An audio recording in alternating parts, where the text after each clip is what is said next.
Mari kita berdoa. Kebaikan-Mu sungguh luar biasa dalam hidup kami ya Tuhan. Penyertaan-Mu sungguh nyata. Sehingga ketika kami akan mendengarkan firman-Mu, semuanya ini karena kebaikan dan penyertaan. Kami mengundang Roh Kudus-Mu hadir di hati kami, supaya mengerti kebenaran firman-Mu. Terima kasih Tuhan. Dalam nama Yesus kami sambut firman-Mu. Amin. Shalom. Salam sejahtera, salam sehat, dan salam kebajikan bagi kita semuanya, Bapak Ibu, dimanapun kita berada. Kita patut bersyukur kepada Tuhan atas kebaikannya, atas izinnya. Kita akan belajar dari firman-Nya, mengenal hati Tuhan, sehingga kita mengerti apa yang Tuhan kehendaki dari hidup kita. Firman Tuhan yang kita pelajari dan yang menjadi renungan kita atau menjadi khotbah pada saat ini tertulis dalam kitab Ulangan pasal 15 ayat 12 sampai dengan ayat 18. Kami akan membacakannya untuk Bapak Ibu semuanya. Apabila seorang saudaramu menjual dirinya kepadamu, baik seorang laki-laki Ibrani maupun seorang perempuan Ibrani, maka ia akan bekerja padamu 6 tahun lamanya. Tetapi pada tahun yang ke-7 engkau harus melepaskan dia sebagai orang merdeka. Dan apabila engkau melepaskan dia sebagai orang merdeka, maka janganlah engkau melepaskan dia dengan tangan hampa.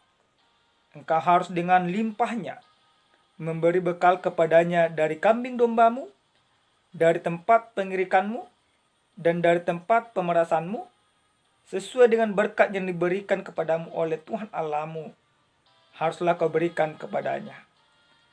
Haruslah kau ingat bahwa engkau pun dahulu budak di tanah Mesir, dan engkau ditebus Tuhan Allahmu. Itulah sebabnya aku memberi perintah itu kepadamu pada hari ini. Tetapi apabila dia berkata kepadamu, aku tidak mau keluar meninggalkan engkau, karena ia mengasihi engkau dan keluargamu, sebab baik keadaannya padamu, maka engkau harus mengambil sebuah penusuk dan menindik telinganya pada pintu, sehingga ia menjadi budakmu untuk selama-lamanya. Demikian juga kau perbuat kepada budakmu perempuan. Janganlah merasa susah apabila engkau melepaskan dia sebagai orang merdeka, sebab 6 tahun lamanya ia telah bekerja padamu dengan jasa 2 kali upah seorang pekerja harian. Maka Tuhan Allahmu akan memberkati engkau dalam segala sesuatu yang kau kerjakan. Sampai di sana pembacaan kebenaran firman Tuhan. Bapak Ibu yang terkasih dalam Kristus Yesus, apa sebenarnya kemerdekaan? Kalau kita jawab di dalam pikiran kita, dalam diri kita masing-masing, mungkin akan banyak jawaban-jawaban sesuai dengan apa yang kita pahami. Tetapi memang benar, kemerdekaan itu ialah bahwa seseorang atau satu bangsa terlepas dari yang namanya perbudakan. Maka satu bangsa merdeka berarti bangsa itu bebas melakukan apa yang harus dilakukan bangsa itu tanpa intervensi dari bangsa lain atau bangsa sekitar. Maka tidak jarang sebuah bangsa memperjuangkan kebebasannya. Tidak jarang juga seseorang budak berusaha memperjuangkan kebebasannya demi bisa melakukan sebagaimana mesti yang dia harus lakukan. Dalam kebenaran firman Tuhan yang sampai kepada kita pada saat ini, bagaimana Tuhan Allah memberikan suatu perintah kepada bangsa Israel soal bagaimana mereka harus memerdekakan seorang budak. Tetapi yang terpenting dalam kebenaran firman Tuhan ini ada kekhususan, yaitu memerdekakan budak Ibrani. Orang Ibrani sama saja dengan orang Israel. Maka seseorang bisa menjadi budak bagi sesamanya, bagi sebangsanya. Ada beberapa hal yang memungkinkan. Yang pertama, bisa saja seseorang itu memang dengan sengaja, oleh karena keterbatasan perekonomian, dia mengabdikan diri atau mempersembahkan dirinya menjadi budak untuk satu keluarga atau satu rumah tangga. Bisa juga oleh karena kekalahan di dalam hukum. Maka sebagai hukuman akibat dia kalah kepada seseorang dalam mempertahankan hukum, dia diharuskan menjadi budak. Tetapi hal yang paling menarik dari kebenaran firman Tuhan yang kita dengarkan pada saat ini, yang harus kita imani dan yang harus kita hidupi adalah bagaimana seseorang majikan itu memperlakukan budaknya sebagaimana aturan yang sudah Tuhan aturkan. Di dalam bangsa Israel memang banyak aturan, termasuk aturan soal pembebasan budak. Yaitu ada aturan tahun Sabat, 7 kali 6 kali tahun tambah tahun ke-7. Dan ada tahun Yobel, yaitu bahwa semua budak harus dilepaskan sesuai dengan imamat pasal 25. Tetapi kekhususan dari kebenaran firman Tuhan ini memperlakukan budak seorang Ibrani, sesama bangsa. Walaupun memang di kitab-kitab lain dikatakan ada suatu larangan bahwa sesama bangsa tidak boleh saling memperbudak. Tapi ada pengecualian. Dalam hal pembebasan budak juga dalam kebenaran firman Tuhan dalam perikop kita ini ada aturannya. Aturannya tidak sama dengan tahun Sabat, walaupun memang sama-sama 7 tahun. Tetapi ibaratnya seseorang mengabdikan dirinya atau menjadi budak bagi sesama bangsanya, dia harus menjadi budak selama 6 tahun. Terlepas apakah memang sudah sampai ke tahun Sabat, atau sebelum sampai, atau sampai ke tahun Yobel. Tetapi dia harus dihitung. Ibaratnya mulai hari ini saya menjadi budak, maka dihitung mulai hari ini sampai ibaratnya 6 tahun kemudian saya mengabdikan diri menjadi budak.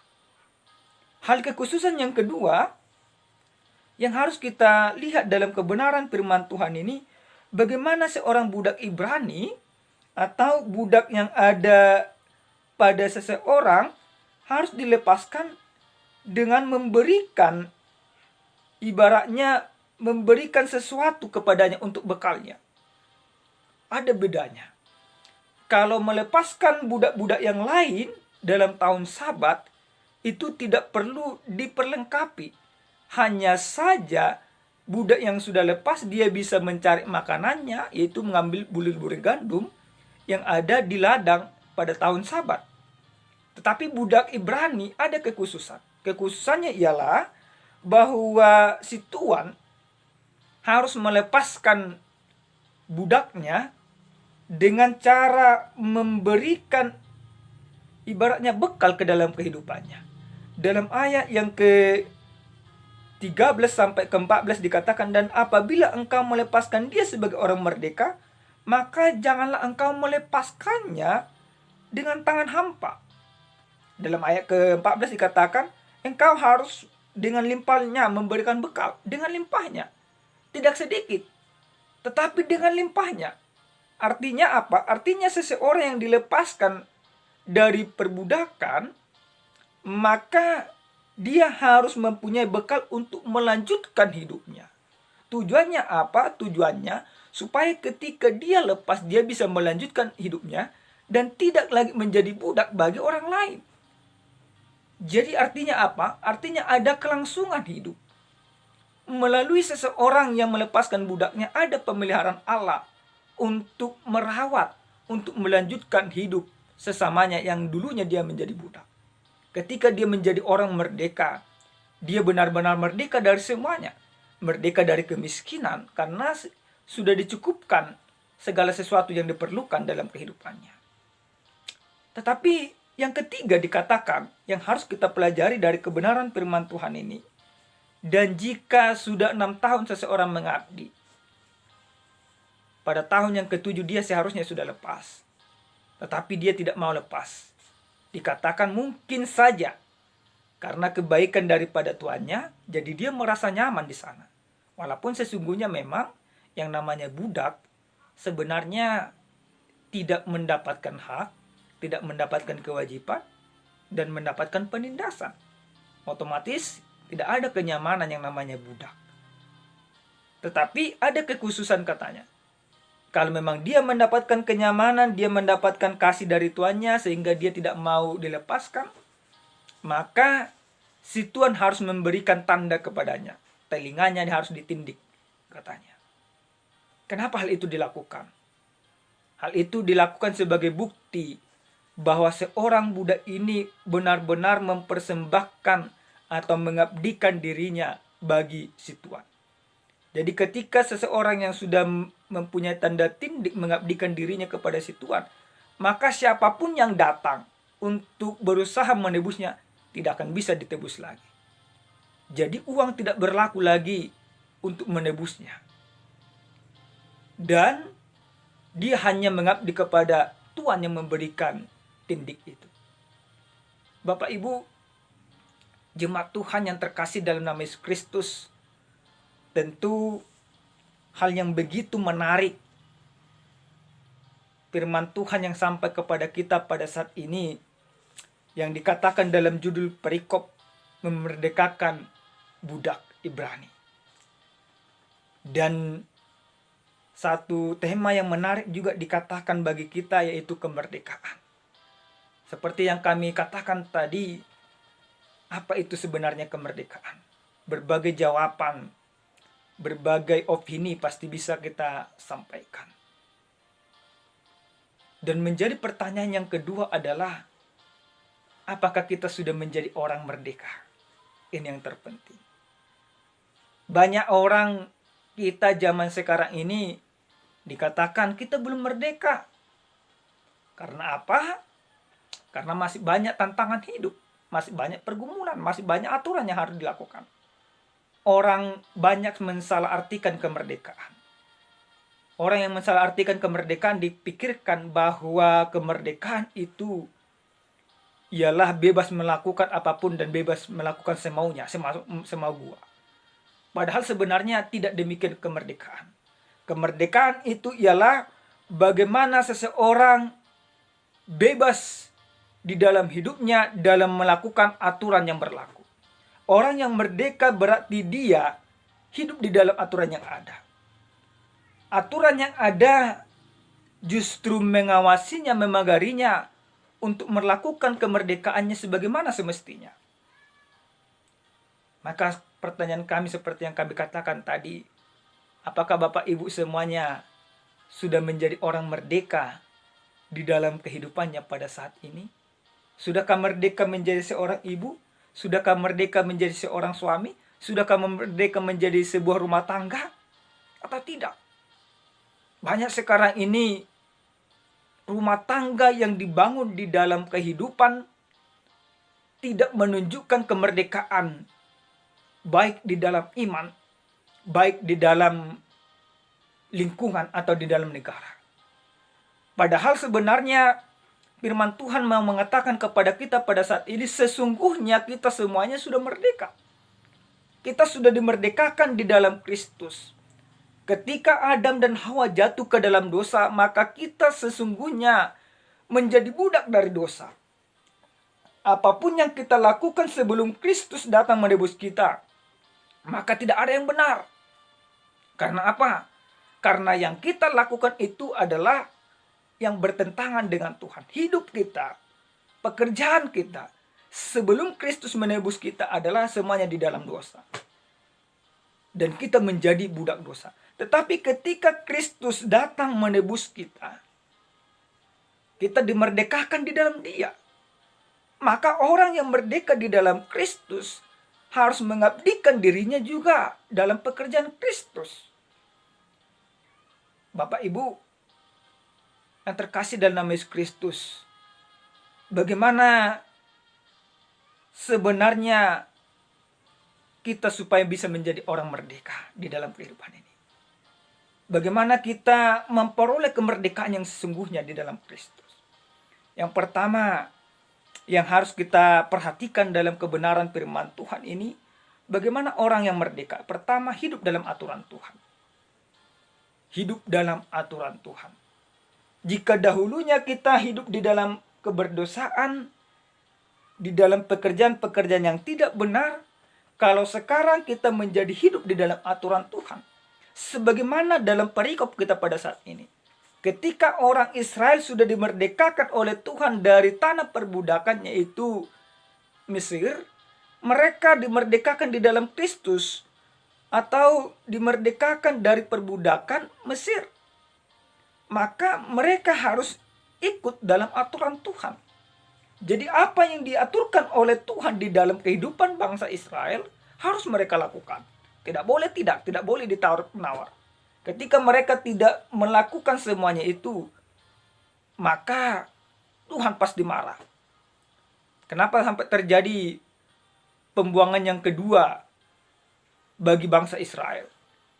Itu karena mereka tidak melakukan apa yang Tuhan aturkan dalam kehidupan mereka. Kita juga demikian.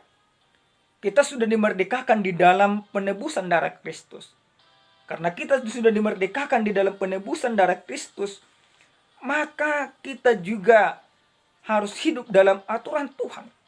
Itu yang pertama. Aturan yang pertama adalah bagaimana kita orang yang sudah merdeka, kita harus hidup dalam aturan Tuhan. Yang kedua, bagaimana sebenarnya orang yang merdeka? Dalam Galatia pasal 5 ayat pertama dikatakan demikian. Mari kita membacakannya secara bersama-sama. Galatia 5 pasal yang pertama. Dalam Galatia 5 pasal yang pertama dikatakan supaya kita sungguh-sungguh merdeka. Kristus telah memerdekakan kita. Karena itu, berdirilah teguh dan jangan mau lagi dikenakan kuk perhambaan. Jadi orang yang merdeka di dalam Kristus berarti berdiri di dalam kebenaran. Ini yang harus kita pahami. Ini merupakan inti dari sebuah kemerdekaan di dalam Kristus. Orang yang sudah dimerdekakan di dalam Kristus, dia mampu berdiri teguh dan tidak menjadi kuk di dalam perhambaan.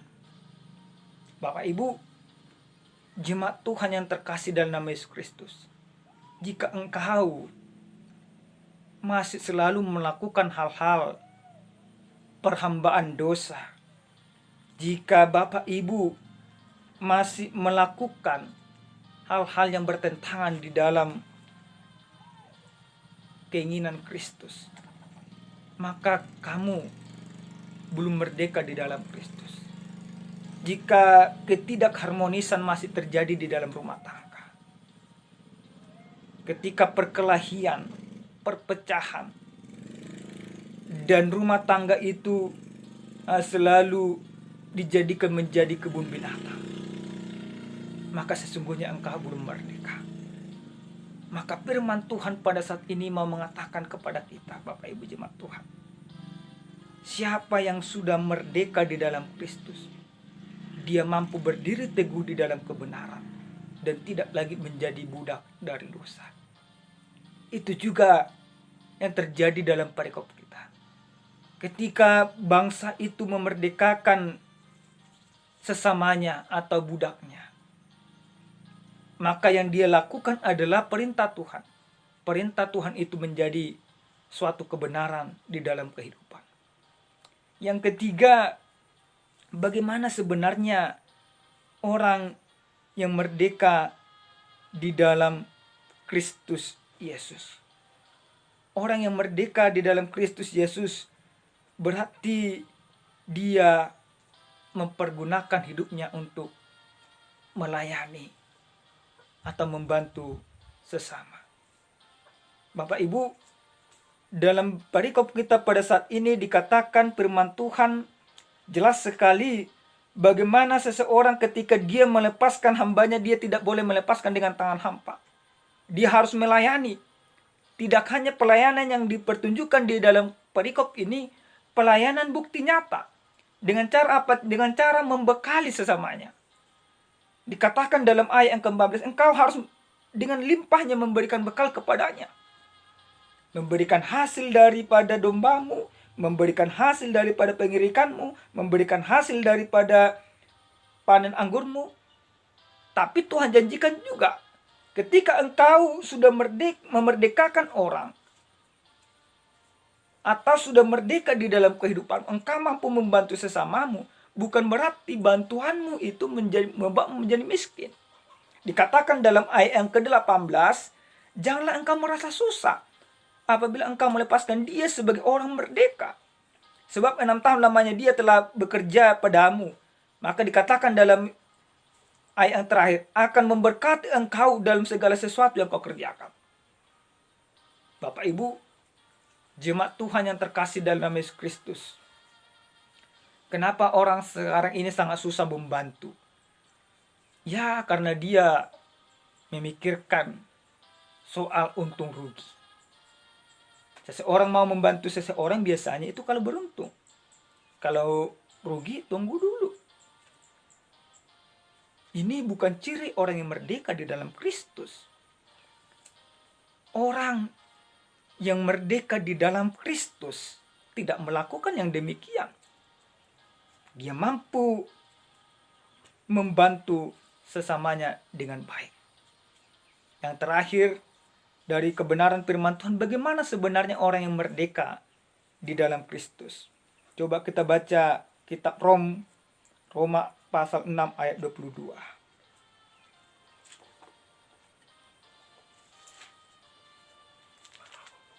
Roma 6 ayat 22 dikatakan dalam kebenaran firman Tuhan ini, tetapi sekarang setelah kamu dimerdekakan dari dosa dan setelah kamu menjadi hamba Allah, kamu beroleh buah yang membawa kamu kepada pengudusan, dan sebagai kesudahannya ialah hidup yang kekal. Bapak Ibu, kita dimerdekakan dari dosa, kita menjadi hamba Allah. Dikatakan juga kamu beroleh buah. Buah apa yang harus kita pertunjukkan di dalam kemerdekaan kita? Buah yang menyenangkan hati Kristus. Bapak Ibu jemaat Tuhan, jadilah orang merdeka di dalam kehidupan. Pergunakan kemerdekaan untuk membantu sesamamu. Pergunakan kemerdekaanmu untuk menyenangkan Tuhan. Pergunakan kemerdekaanmu untuk peduli kepada sesamamu. Kemerdekaan yang sesungguhnya ketika kita bisa hidup di dalam aturan yang berlaku, baik aturan agama maupun aturan daripada Kristus dan juga pemerintahan. Sekali lagi, jadilah orang merdeka. Merdeka. Amin. Kita berdoa. Terima kasih Tuhan buat kebaikan-Mu dalam hidup kami. Kami sesungguhnya sudah Engkau merdekakan dalam hidup kami melalui penebusan-Mu dalam Yesus Kristus. Ajari kami supaya mempergunakannya di dalam kehidupan kami setiap saat. Terima kasih ya Tuhan. Biarlah kami menjadi memerdekakan sesama kami sebagaimana Engkau sudah memerdekakan kami. Terima kasih dalam nama Yesus Kristus. Kami siap memerdekakan sesama kami. Amin. Salam, Tuhan Yesus memberkati.